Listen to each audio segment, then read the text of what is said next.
নমস্কার, আমি দিব্যেন্দু শঙ্কর ভট্টাচার্য। রুদ্র take the action. আপনারা জানেন আজ 3 মাস অতিবাহিত হলো আমাদের বিজেপি সরকার। ইতিমধ্যেই তৃণমূল বাহিত বিজেপি সরকার চলছে। তৃণমূলের যত তাবড় নেতারা যারা এতদিন গালিগালাজ করত, তারা এখন বিজেপি পন্থা।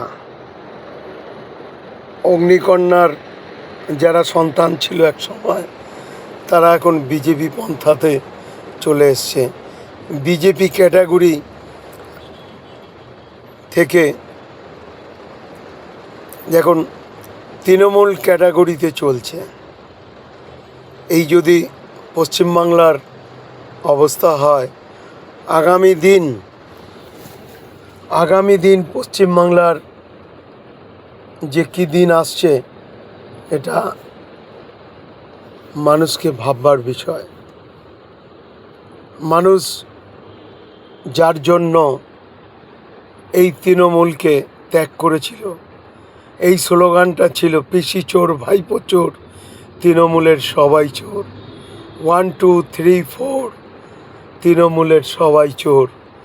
এই স্লোগানটা আগামী দিন আর থাকবে না। এই স্লোগানটার কোনো অস্তিত্বই হয়তো থাকবে না। যেমন একদিন তৃণমূল দেওয়াল লিখতেন সততার প্রতীক, সেই সততার প্রতীক উঠে চলে গেল আজকে সেই তৃণমূল। জানি না ওই দিন আবার ঘুরে আসছে কি না, কী হবে বলা খুব বাহুল্য। যারা দিন রাত আমাদের মা বোনেদের গালাগালি দিত, গালিগালাজ করত, বিভিন্ন রকম সন্ত্রাস চালিয়েছিল আমাদের প্রতি, আমরা কেন পশ্চিমবাংলার সব মানুষ যারা দেখেছেন, তারা বীতশ্রদ্ধ হয়ে এই পশ্চিমবাংলাকে বাঁচাবার জন্য আজকে এই তৃণমূল থেকে সরিয়ে ভারতীয় জনতা পার্টিকে এনেছিল। কিন্তু আজকের পরিণতি কী হলো? তাদের খোলা দেওয়াল ভেঙে দিল এবং সব তৃণমূলকেই তারা ভালো তৃণমূল বলে দেখতে শুরু করলো। তাবড় নেতা তো ছেড়েই দিন, শুধুমাত্র তাবড় নেতা নয়, পাড়ার যত চোর, যাদের দেখে চোর বলা হতো, মদন মিত্র, এই যে বলছেন মদন মিত্র কালার বয় যে উনি বলছেন, আগে আমাকে দেখে বলতো আমি দাদা, ওই আমাদের দাদা যাচ্ছে, আমাদের প্রিয় দাদা। এখন দেখলেই বলে, পেছনে বলছে, সামনেও বলছে চোর দাদা যাচ্ছে। তা এই যে জায়গাটা আপনারা যে পরিষ্কার করে দিচ্ছেন ওয়াশিং মেশিন, তাই এটা একটা ভাববার বিষয়। আমরা জানি একজন তিনি ছবি তুলতেন, তিনি একটা দুর্ভিক্ষের ছবি তুলেছিলেন।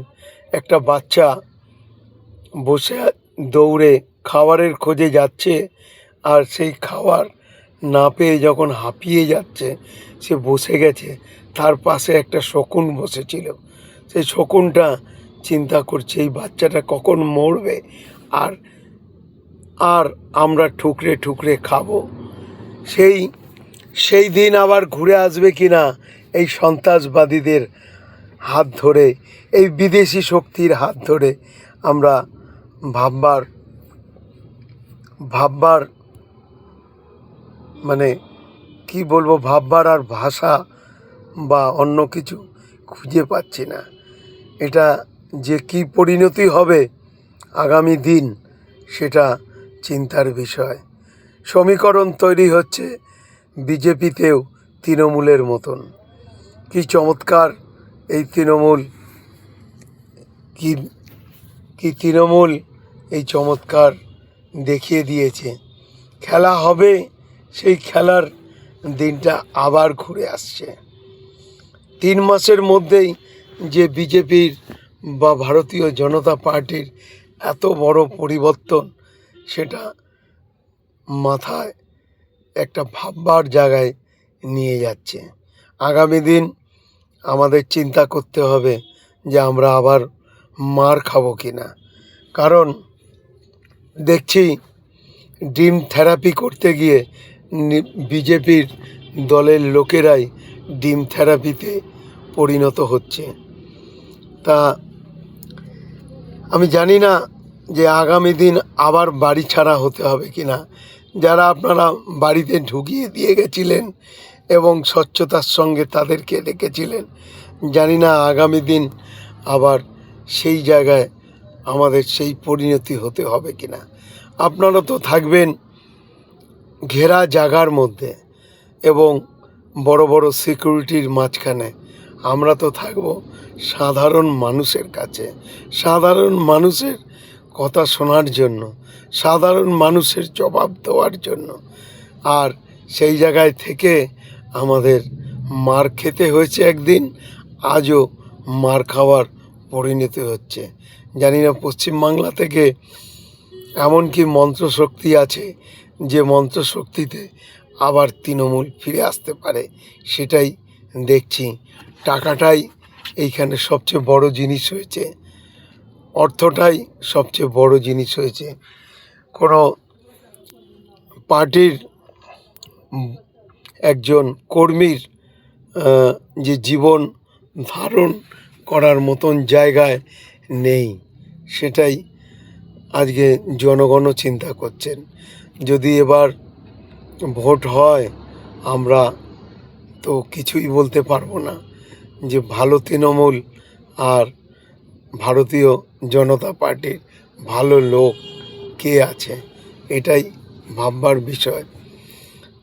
তা আগামী দিন আপনারা দেখবেন যে আমাদের জিহাদিদের হাতে আমাদের জীবনটা না যেতে হয়, সেটাই আপনারা দেখবেন। আশা রাখব। এই বলে আমি আমার বক্তব্য শেষ করব। বন্দে মাতরম, ভারত মাতা কি জয়। আগামী দিন আমাদের তেরঙ্গা অধিবেশন চলবে। আপনারা আশা রাখব যে সবাই সামিল হন তেরঙ্গা নিয়ে, আর তেরঙ্গা নিয়ে সবাই ঘর ঘর কি তেরঙ্গা, এটা মোদিজির স্লোগান, এটা করবেন।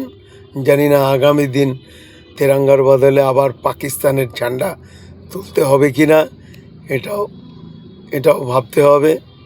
তা চাইব যে দেশকে ভালোবাসুন, দেশের জাতীয় পতাকাকে ভালোবাসুন, জাতীয়তাবাদ তৈরি করুন।